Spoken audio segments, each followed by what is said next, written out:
நீ சாப்பிடு சாப்பிடு.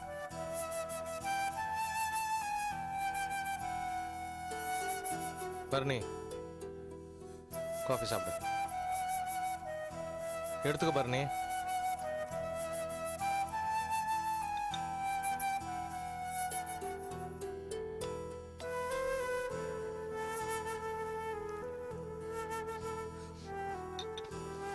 தப்பு பண்ணிட்டேன் சார், நான் தப்பு பண்ணிட்டேன் சார். தப்பு பண்ணிட்டேன்னு சொல்லிட்டு இருக்கிறதுல எந்த பிரயோஜனம் இல்லை. திருந்தணும், அப்பதான் நீ மனுஷன். சரி, உன் பொண்டாட்டி சித்ரா எங்க? அவளை பத்தி பேசாதீங்க சார். அவளால் தான் எல்லாம். நான் இந்த நிலைமைக்கு ஆளா இருந்த காரணமே அவதான் சார். அவ ஒரு ஃப்ராடு, ஏமாத்துக்காரி. என்ன எங்க அம்மாவை பிரிச்சதே அவதான் சார். தப்பெல்லாம் நீங்க செஞ்சுட்டு மாட்டிக்கிட்டா உங்க பொண்டாட்டி மேல பழிய போடுவீங்களா? அவ என்ன தப்பு செஞ்சா? உங்களை ஊரை சுத்தி கடன் வாங்க சொன்னாளா? இல்லையே. நீங்க நல்ல பிசினஸ் பண்ணணும், பெரிய ஆளா வரணும்னு தானே ஆசைப்பட்டா.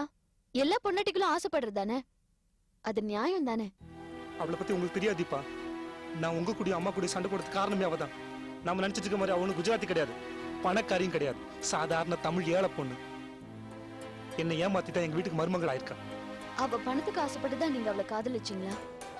அவ பணக்காரிங்கிறதுனாலதான் நீங்க அவளை கல்யாணம் பண்ணிக்கிட்டீங்களா? அப்படியா பரணி? சொல்லுங்க பரணி. இல்ல, நான் அப்படி சொல்ல வரல. பரணி, ஏன்டா அப்படி இருக்க? தப்ப ஒத்துக்கோடா. உன்னோட பிசினஸ் தோல்வி, கடன் நெருக்கடி, இதெல்லாம் சித்ரா தலை மேல கட்டுறிய. இது அநியாயமா தெரியல? இத பாருங்க பரணி, அவ கேரளாவா இருந்தானே குஜராத்தா இருந்தானே, நீங்க அவ மனசு சரியாவே புரிஞ்சுக்கல. அவ எங்களுக்கு வேணும்னா நிறைய பிரச்சனை பண்ணிருக்கலாம். ஆனா அவ உங்க மேல உயிரையே வச்சிருக்கா. நீங்க முன்னேறணும்னு அவ துடிச்சிட்டு இருக்கா. அவளை போய் வீட்டை விட்டு விரட்டிட்டீங்களே. முதல்ல அவ எங்க இருக்கான்னு கண்டுபிடிச்சு அவ கூட வாழற வழிய பாருங்க. பரணி, சித்ராவோட அம்மா பைத்தியமா ஹாஸ்பிட்டல்ல இருந்தாங்க. அவங்கள குணப்படுத்தி இன்னைக்கு அனாதை மாதிரி யாரோ ஒருத்தர் வீட்டுல தங்க வச்சுட்டு அவ உனக்காகவே வாழ்ந்துட்டு இருக்கா. ஆனா நீ உன் அம்மாவை கொல்றதுக்கு மாத்திரை கொடுத்த. உங்க அம்மாவோட சொத்தை கடனுக்காக அடமானம் வச்சுட்ட. இக்கட்டான சூழ்நிலையில கூட சித்ரா அவங்க அம்மாவை காப்பாத்திருக்கா. யார் ஒருத்தர் அவங்க தாயை காப்பாத்துறாங்களோ அவங்க நல்லவங்க. சித்ரா நல்லவடா. அவ கூட சேர்ந்து வாழ்ற வழியை பாரு. பரணி, உங்களுக்கு வேணா உங்க பொண்டாட்டி தேவையில்லாம இருக்கலாம், ஆனா உங்க குழந்தைக்கு அதுக்கு அவ அம்மா வேணும்.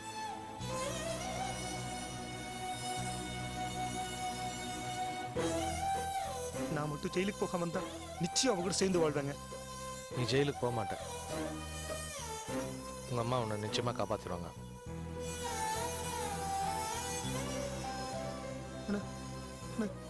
சித்ரா அவ எங்க இருக்கான்னு தெரியலையே சார். மாடியில இருக்கா.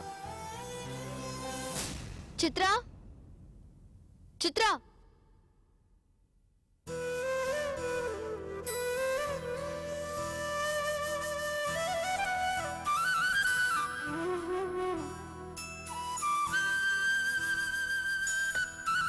வா.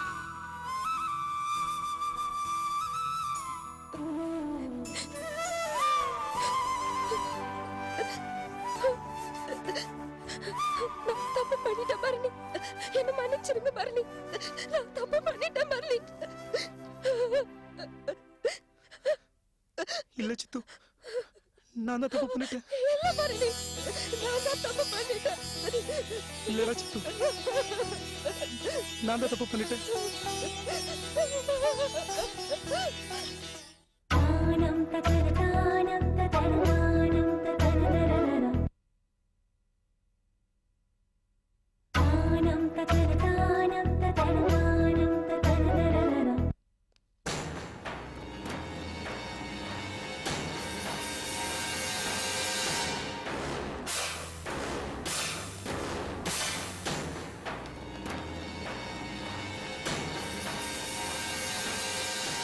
மேடம் ரூம்ல தான் இருக்காங்க சார். இப்போ ஓகே சார்.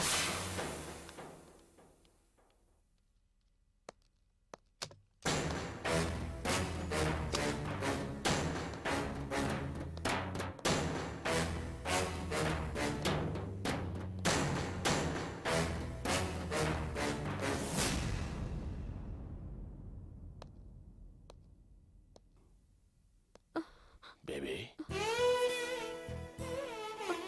என்னம்மா டைம் என்னாச்சு தெரியுமா? 10 மணி. ஆமா, இங்க உட்கார்ந்து என்ன பண்ணிட்டு இருக்க? டாட், ம், நான் தப்பு பண்ணிட்டேன். பெரிய தப்பு பண்ணிட்டேன். தப்பு பண்ணிட்டியா? என்னம்மா? சோலை இருக்கான்ல, ம், அவன்கிட்ட இருந்து டாக்குமெண்ட் வாங்குறதுக்கு நானும் பரணியும் போயிருந்தோம். ம்ஹும். அப்போ பரணி சோலைய கத்தியால குத்திட்டான். போலீஸ் வரும்னு பயந்துதான் நான் வீட்டுக்கு வராம இங்கேயே உட்கார்ந்துட்டு இருக்கேன். சோலைக்கு என்னாச்சு? ஹாஸ்பிட்டல் கூட்டிட்டு போயிருக்காங்க.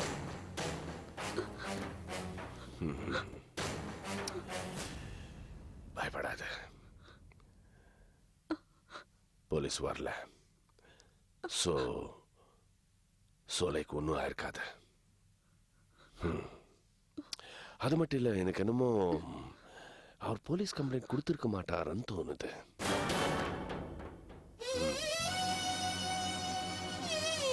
அது இன்னும் மோசம் டாட். அவன் போலீஸ்ல கம்ப்ளைண்ட் கொடுக்கலன்னா என்ன தூக்கிட்டு போயிடுவான். அவன்கிட்ட இருந்து யாருமே என்னை காப்பாற்ற முடியாது. ஏற்கனவே என்ன கல்யாணம் பண்ணிக்கணும்னு சொல்லிட்டு இருந்தான். நான் தான் முடியாதுன்னு சொன்னேன். இப்ப நான் அவன்கிட்ட வசமா மாட்டிக்கிட்டேன்.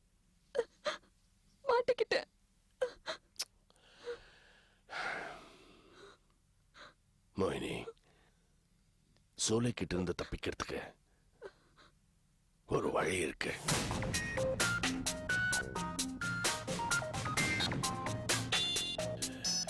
செந்திலன் டைவர்ஸ் பேப்பர்ஸ்ல நீ கையெழுத்து போட்டுடு.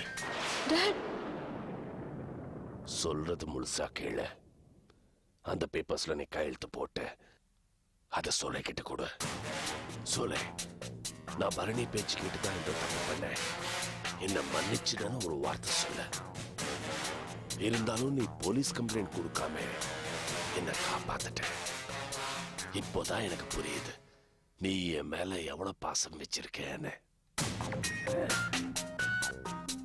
இவ்வளவு நாள் செந்தில் கேட்டும் நான் அந்த டைவர்ஸ் பேப்பர்ஸ்ல கையெழுத்து போடாம இருந்தேன். ஆனா இப்போ டைவர்ஸ் பேப்பர்ஸ்ல கையெழுத்து போட்டிருக்கேன். இந்த பேப்பர்ஸ் நான் செந்திலுக்கு அனுப்ப போறேன்.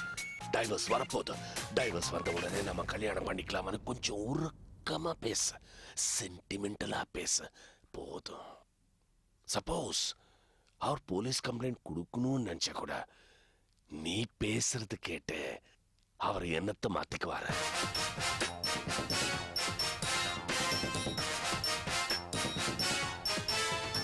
என்ன பேபி, என்ன யோசிச்சுட்டு இருக்க? நீ சோலை கிட்ட இருந்து தப்பிக்கிறதுக்கு இந்த வழியை விட வேற எதுவுமே இல்ல. இத நம்பி அவன் என்ன கல்யாணம் பண்ணிக்கணும்னு சொன்னா பேபி, டைவர்ஸ் வரதுக்கு எப்படியும் 1 வருஷம் ஆகும். அத பத்தி அப்புறம் யோசிக்கலாமே. முதல்ல இந்த ஆபத்துல இருந்து தப்பிக்கலாம். அப்போ வர்ற ஆபத்தை பத்தி அப்புறம் யோசிக்கலாமே. என்ன என்னம்மா பேபி, சொல்லது கேளம்மா, வேற வழி இல்ல.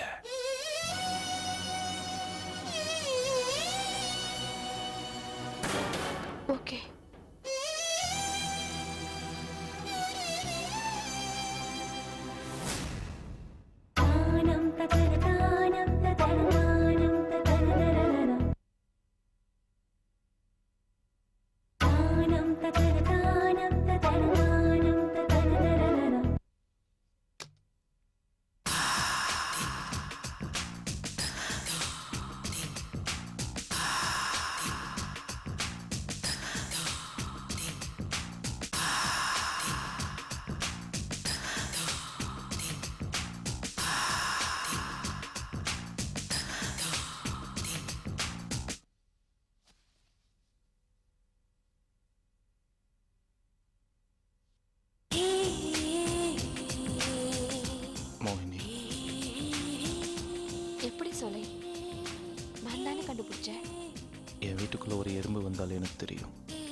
பாம்பு நீ வந்திருக்க, எனக்கு தெரியாம இருக்கும்.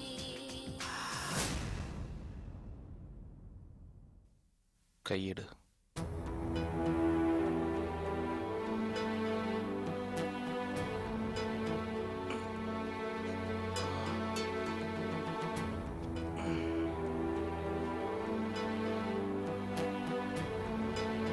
ஏய், நீ எப்படி உள்ள வந்த? யாரு கிட்ட வந்த? வெளியே போ.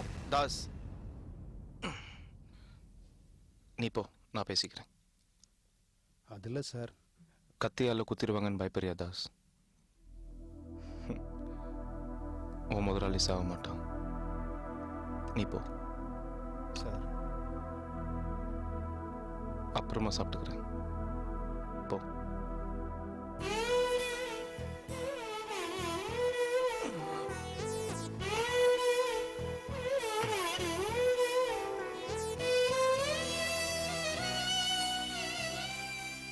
சோலை, அன்னைக்கு நடந்த கத்தி குத்துக்கு நான் ரொம்ப வருத்தப்படுறேன். உன்னை கத்தியால குத்த சொல்லி நான் பரணியை கூட்டிட்டு வரல, அவனாதான் குத்துனான். நான் பாம்பில்ல சோலை, உன் மோகினி, அதே பழைய மோகினி.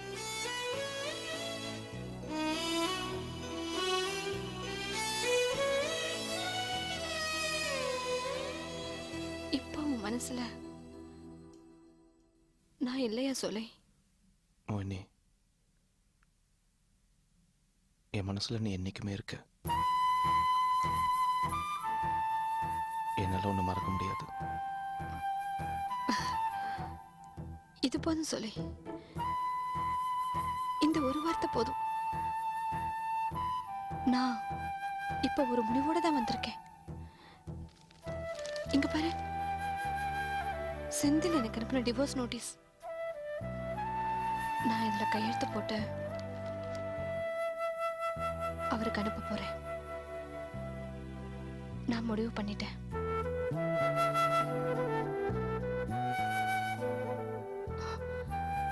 இனிமே எனக்கு எல்லாமே நீதான் சோலை. உன் அன்பு, உன் காதல், எல்லாத்தையும் நான் நல்லா புரிஞ்சுக்கிட்டேன். என்ன நீ உனக்கு சொந்தமாக்கிக்கணும்னு காத்துக்கிட்டு இருந்தல்ல, உன் அளவுக்கு சின்சியரா என்னை யாருமே லவ் பண்ணல சோலை. என்னை இவ்ளோ ஆழமா நேசிக்கிறது நீ ஒருத்த மட்டும்தான். உன்னை நான் புரிஞ்சுக்கிட்ட சோலை. இனிமே எனக்கு எல்லாமே நீதான். I love you. I love you சோலை.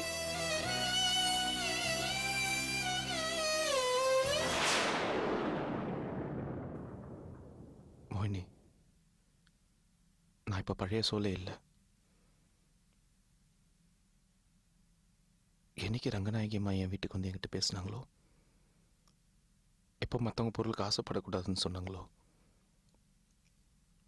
அவங்க பேச்சு, அவங்க முகத்தில் இருந்த சாந்தம், சிரிப்பு, விட்டு கொடுக்குற மனப்பான்மை, அவங்க முகத்தில் இருந்த அந்த தெய்வீக கலை, இது எல்லாமே என்ன மாத்திருச்சு. அடுத்தவங்களோட பொன், பொருள், பெண், இதுக்கெல்லாம் ஆசைப்படக்கூடாதுன்னு நான் கத்துக்கிட்டேன். மோகினி,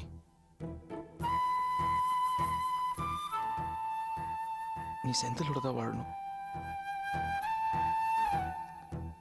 போ. சோலை, என்ன சொல்ற? மோகினி, என்னைக்குமே நீ என்னோட தேவதை. அடுத்த ஜென்மத்திலேயாவது நம்ம 2 பேரும் நல்லவங்களா பிறந்தா ஒன்று சேரலாம். இப்ப போ. சோலை, மோகினி ப்ளீஸ், இதுக்கு மேல ஒரு வார்த்தை கூட பேசாத. என்னை பார்த்து சோலை ப்ளீஸ் நீ சொன்னா அப்படியே உன்னை கட்டிப்பிடிச்சி அழுதுருவேன். அது ரங்கநாயகி அவன் அவமானப்படுத்துற மாதிரி ஆயிடும். போயிடும் மோகினி.